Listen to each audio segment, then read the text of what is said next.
Okay, let's start with this. What does Dak's side want? What does Dak's side want, Jane?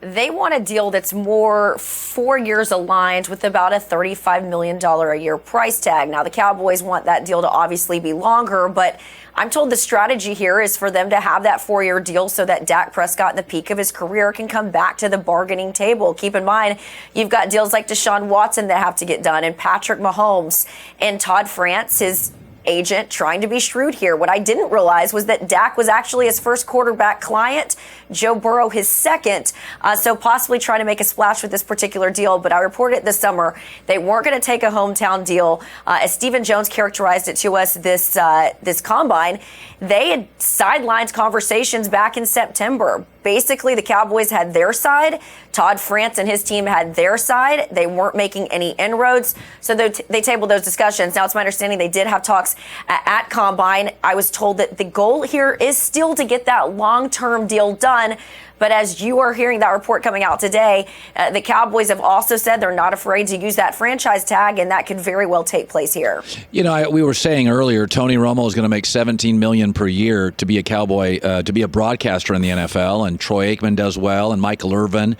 Once a Cowboy quarterback, you are an NFL icon seemingly for life. Roger Staubach, that's just the reality of it. Is Jerry selling that?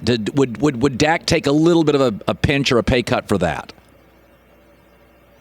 It's certainly been part of the campaign rollout. We've heard Emmitt Smith come out and at least say that. And look, I get it. But at the end of the day, this is a business. And even Stephen Jones has said, look, the salary cap is our problem, not Dak's problem. And it isn't Dak's problem. If you look at, Dak was a 4th-round pick. He was 4th on the depth chart when Tony Romo got hurt his rookie season in camp. And he has stepped into that role admirably. Think of all the things that he's been through. He filled in for Tony Romo, galvanized that locker room, took him to this playoffs his first year. He dealt with the suspension of Ezekiel Elliott for 6 games. He had to deal with a wide receiver and then tight end by committee another year. And then think of all the voices that he's had to contend with in the quarterback's room. Wade Wilson, his rookie season. Then he had Kellen Moore, Scott Linehan. Then, of course, he had Kellen Moore and John Kitna. Now he's going to get Doug Nussmeier and Mike McCarthy. So I think what he's done is he's done a good job continuing to be the face of this franchise. He is the same guy on the field as he is off of it. He is a natural leader. Talk to guys in that locker room, both veteran and the young guys that come in. He's the guy that you want. You didn't have a problem paying DeMarcus Lawrence and Ezekiel Elliott. Why are you having a problem paying Dak Prescott? That is really kind of the tone and the energy coming from Dak Prescott in his camp. And so I don't anticipate them taking any pay cuts here. And quite frankly, I think a lot of people out there that know Dak, and I'm talking just his own teammates, say pay him. He certainly deserves it. Is this saying, this franchise tag discussion, Jane Slater of the NFL Network joining us, is it saying that Mike McCarthy, perhaps privately, is not all in on Dak? Great question. And I also posed a question a few weeks ago, Colin. I said, look, if you guys are making wholesale changes and Mike McCarthy does seem like he's had far more autonomy than Jason Garrett had in years past, why not go all in? Why not throw your name in the hat for the Tom Brady sweepstakes? If you want a proven guy that's going to go win you something and win it now, is Tom Brady the guy that's going to give you the best possibility of that? He's certainly proven it in New England. The response that I got back was no. Mike McCarthy prefers working with a younger quarterback, and he also believes that he can make Dak Prescott a championship caliber quarterback. When I asked him about that, even at the Combine, McCarthy said he saw him live. Of course, when they were playing the Packers in the playoffs, he saw what he is capable of doing. He got to see him from the opposing sideline. He thinks that he has all of the makeup of a guy that can bring a championship to Dallas, and he's the guy that they want to work with. He truly believes that he can make Dak Prescott great. So by all accounts, I've gotten the feedback that Mike McCarthy's all in on Dak. So that's at least been my feedback. I haven't, other than speaking to him on the podium, I haven't had any private discussions with McCarthy on Dak Prescott, but that has been the feedback that I've gotten from those around him. By the way, you had Dez Bryant on your podcast this week. I don't really get the Dez thing. I didn't think he ran particularly well when he was a Cowboy as last year. This draft is flush with remarkable wide receiver talent, but you had him on. Are the Cowboys going to sign him or look at him?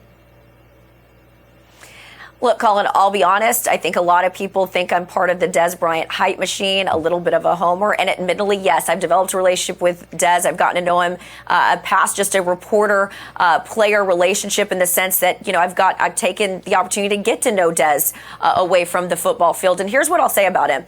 A lot of people think that this comeback is improbable, but you have to know where he came from. He came from absolutely nothing. He didn't really have any substantial parental figures in his life. There wasn't a lot helping him, even with just his education, to get into Oklahoma State. A lot of people sort of galvanized in the community to get him where he's at. And then you look at him 2 years removed from the Cowboys, and while we were at the facility getting ready to do this podcast, there were people showing up in front of this glass building, throwing up the X and waiting for signatures. There is an energy and there is a sort of iconic status in Dallas as it pertains to him. Now, in terms of the football stuff, he's been completely honest about it. I didn't really pull any punches with him. I said, Dez, there's a couple of knocks on you. One, that you never went to physical therapy. B, are you going to be a bad example for these young receivers when you're not showing up on time? Are you going to take practicing and keeping your body right seriously? He said, absolutely. His daughter came to him and asked him, Daddy, are you going to play football again? And that gutted him. He took it on himself to reach out to Stephen Jones via text and say he wanted him to come see him working out. He said, Stephen Jones, who's typically pretty blunt, and I can raise my hand and also agree with him on that, Steven's not the type of guy that's going to mince words.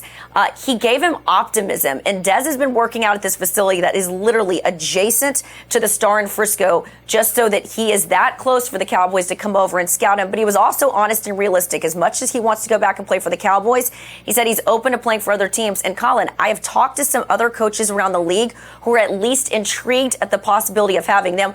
To his speed, he was honest. He said, Jane, I've never been known for being a fast receiver, but he is a guy that can be a real threat for you in the red zone. It's what Sean Payton saw when he signed him with the Saints 2 years ago. But Dez also admitted he was not in the right headspace when he got cut by the Cowboys. He actually was really dealing with a lot of depression. He said that he has sort of managed that. He's in a better place being around him. I haven't seen him this there's a levity to him right now, a lightness to him that I hadn't seen in the last couple of years, and he feels very motivated to get back in the league. Now, is he going to follow through on that? We'll see. But I'm telling you, he's showing up to his workouts. Patrick Mahomes is throwing to him at Apex. And then for those that have questions about, is this guy a diva? He's not a diva. I've seen him working out with these young receivers. He's working out with Corey Coleman and then Lil Jordan Humphrey. He was giving them tips, giving them energy and practice. And talking to his wide receivers coach, David Robinson, he said he still needs to work on his burst between the 5 and the 8 yard line. He still needs to work on a couple of things at the top of his routes. He probably has got about 10 pounds to go in terms of getting his body where it needs to be. But in terms of getting there and still staying on the path, I think if a team shows interest in him, gets him back in a facility, gets him back around football, this is a guy I would at least take a flyer on. Yeah. And it sounds like the Cowboys might do that and at least attend one of his workouts. Jane Slater, great stuff in Dallas. Thank you, Jane. Appreciate that. Hi, everybody. Thanks for watching. Subscribe here to get the latest from the show. Also, be sure to check out more of the best clips from The Herd or go watch a few segments from other shows on FS1.